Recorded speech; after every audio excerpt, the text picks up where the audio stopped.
Good morning, guys, and welcome to another wonderful week. In Paradigm's world, we're fighting cybercrime every day.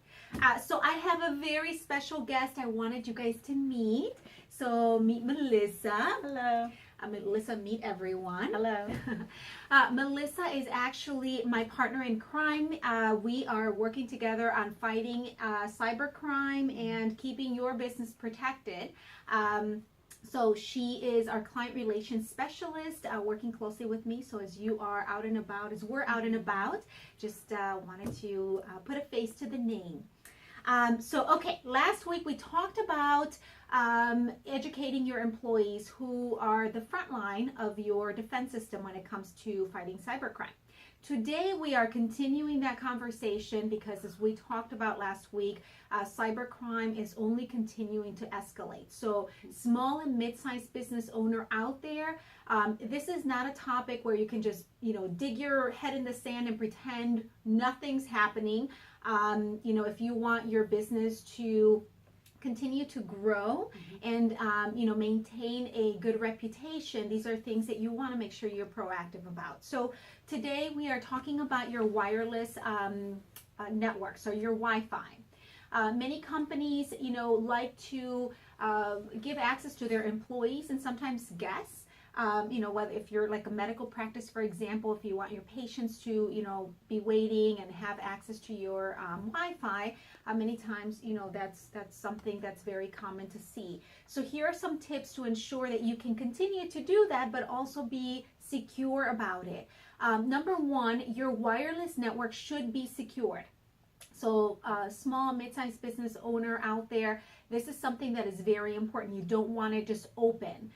It should be a very secure password as well. So that's important.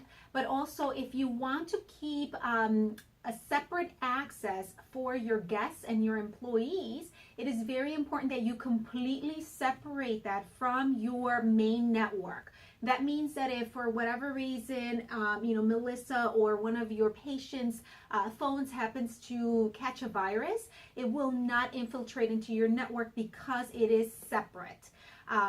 So anyway, that's very important to do.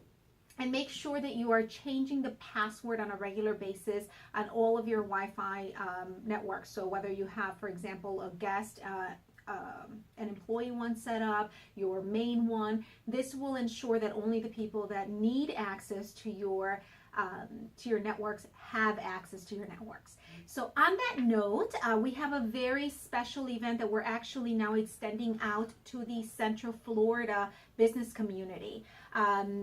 We have trainings on a regular basis and for our clients, and this one in particular, because again, we want to continue to bring this awareness is being shared outside of that community. So Melissa, yes, share with us a little bit about that event. Correct. Well, you're so true. So what we're going to do is we're going to actually have an event here in our office on February 1st at 8:30 to 10. We'll provide your employees or you a breakfast, and it's like a breakfast learn.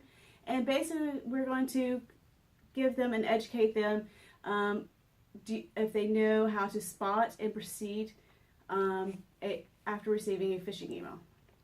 Yes, and phishing emails come not just in the most obvious, ways. They also there's a lot of they continue to get more sophisticated. So right. It's important for your employees to understand what an obvious and a non-obvious phishing email will look like, and then what to do.